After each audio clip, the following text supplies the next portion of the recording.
Lah yo aku ki bingung Paman. Nak yo anakku.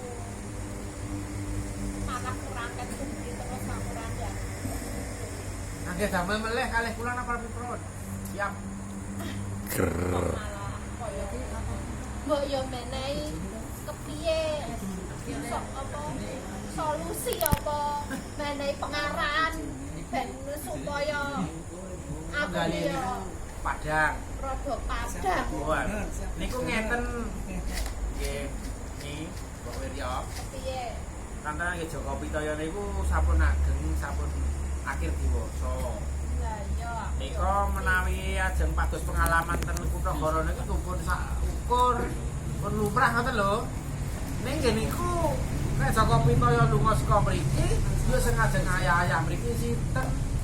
Mongko nek lunga ten kutha mesti kula dijak kula karo asih. Mbok yakin niku. Lah iya wis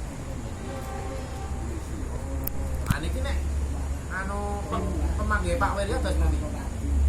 Aku bapak. bapak niku nggih duka kula. Ora sabasa. Aku dhewe yo bingung bapak. Pak Wirya, bravo. Serat 3 menit iki. Pak Wirya nggih. Gambarane bangun nih. Ayo ngundang Pak Kopi. Monggo monggo. Monggo Pak. Geser, geser. Geser nah, Pak. Monggo Pak. Nah, Lagi dong ngopo iki? Pate do. Tak rungokke saka njaba pate ngendi kowe karo kula Kamandoko. karo Kamandoko. Ngeten.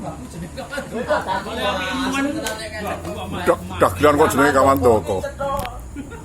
Ratu ngono. Nggih, kula Kamandoblek. Ora. Niki nembe ngrembak Joko Pitaya. Ureng niki bocahe sakniki kandhanane angel. Ngotot ngodor kepengin ten Kutagara Karangkemuning pados pedamelan.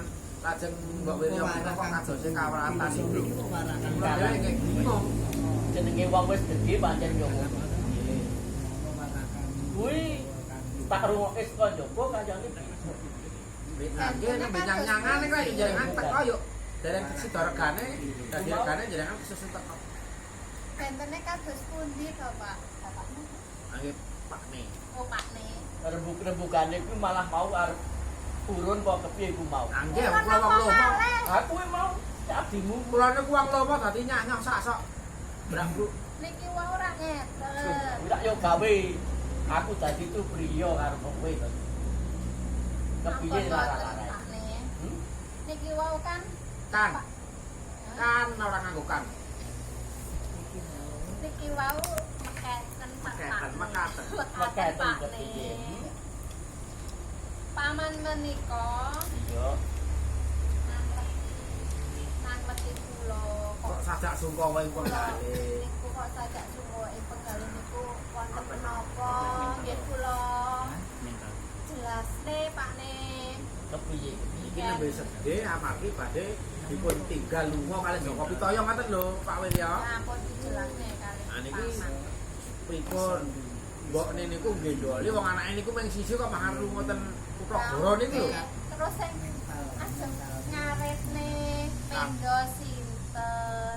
Sing ajeng napa ngewangi garap sabin sinten? Lah yo biasane sing garap sawah kuwi ya. Ya Sing sok ngarit lekmu. Ning nek kula gak nganu, nggih kula pemanggih kula lho. Kepiye? Sapi kebo sawah dol. Rampung. Iki apik. Nah, ngoten niku kok bingung-bingung nggih. Ayo bener. Iki bener kuwi. Itu kabeh. Tinggal nambah. Nggih. Yo, sing masuk sing tak gombayar kowe iki opo? Oke, kula tak ngeslap. Malah ngeslap-ngeslap ku kabeh. Kowe iki nek guneman pancen kae biyen ngono. Omah didol. Wis apalan. Omah didol, sawah, kuman, pedus, kebo sampe dol kabeh. Awake dhewe manggon nang bantar dijagani telu. Ngisor tetep. Apa kok ngedoli apa pokok ngedoli iki yo wis kepiye genah. Dadaran to penting kok. Biasa apa? Sekarang wis watake kaya ngono. Wong urip niku sing penting duit, duit niku dunia wedokan. Duit dunia wedokan. Kok iso dadi Wong wedok, wong lanang, wong wedok ora nyekel duit pusing, ning wong lanang nyekel duit rada katek mikir wedokan. Contone empok. Nah, malah ngomong. piye kok. Niku nek saka kula ngaten Karang Joko Pitoyo niku pripun dewasa. Mongko bocah niku sakjane mboten iso dipegak lajeng ten Karang Kemuning golek gawean niku lho. Niku nek cara kula nggih dijarne mawon. Nah pripun to? Aku wis ngerti apa sing mbok karepake. Dadi omongane lekmu kuwi ya pancen ya bener. Dadi wong nek wis gedhe kuwi duwe gegambaran. Supayane besok yen urip luwih mulya katimbang saiki. Duwe kegayuhan, Duwe kegayuhan. kan golek pengalaman. Iku nek kula kalih Pak Wiryo sependapat. Putrane piyambake namung setunggal-setunggal itu Joko Pitoyo Pak. Niku nek cara kula gampang gawe meneh. Lah bener. Iya bener. Nek sampean bingung tak carane tak kursus. Anak gon-gon kuwi aku sing ora. Nah, kula buka LPK. Apa Lembaga Pendidikan. Nah, kursus BA. Bikin anak. iki ngene wae. Luwih becik aku kepengin nodi karo putra. Joko Pitoyo. Joko Pitoyo. Terus